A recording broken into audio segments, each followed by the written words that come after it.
Let's take a look at Lockdown's planar tracker using this shot to start. When you enter the 3D tab, you'll see this box. What is it for? This box is a planar tracker that's going to attempt to move your mesh in 3D space. I'll go into my 3D view. Please check out the previous tutorial on the homepage if you're not sure what these controls are. And I'm going to disable my 3D planar tracker and disable the function to attach the mesh to the plane. If I scrub through, you can see that the shape of this head actually looks pretty good. But you'll notice he's not walking towards us like he was in the video clip.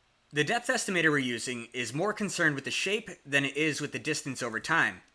This is because this depth estimator creates its calculations looking at individual frames and not considering the whole video. But the depth estimator we're using is relatively lightweight and seemed to be a good idea considering all the other tools we have.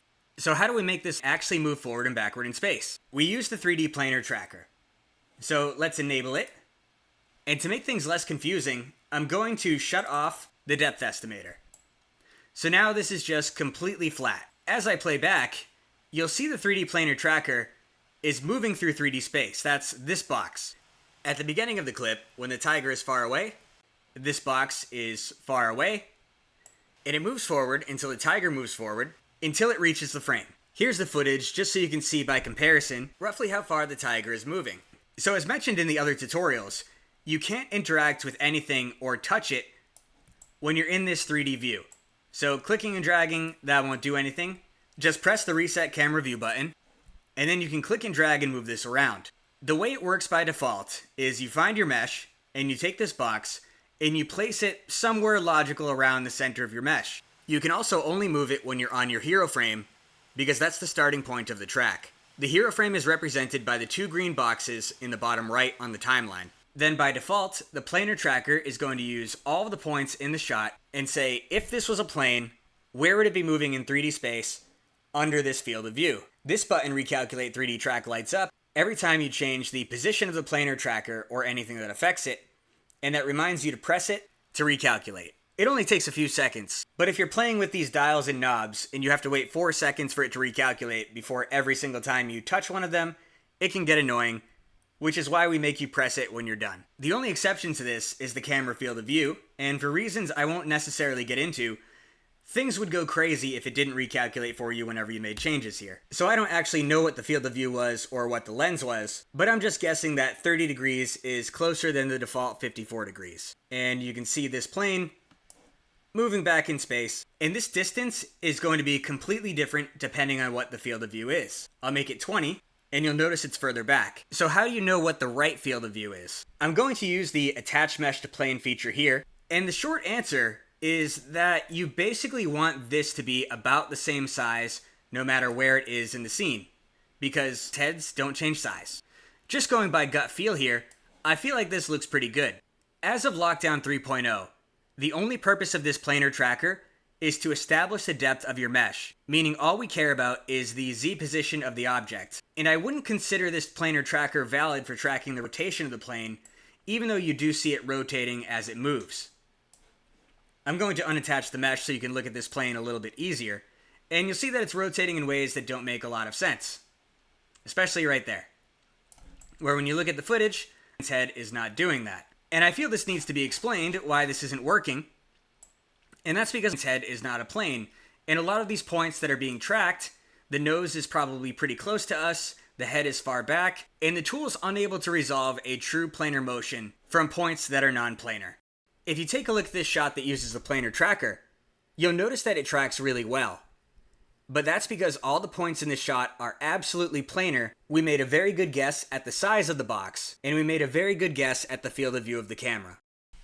Here's an experiment where I look like a total dork, but I did have the field of view of the camera and all the measurements, so everything looks perfect.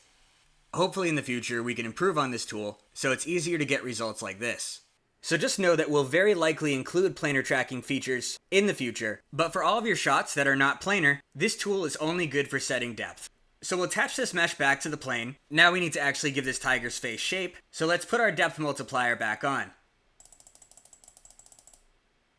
And again, I think that looks about right. I'll reset the camera view. One of the things to know about the planar tracker is you can't click it, select it, move it if you're not on the hero frame. You're going to set its initial position on the hero frame using these controls, or just clicking and dragging, and then the tool looks at the positions of the points and attempts to follow them.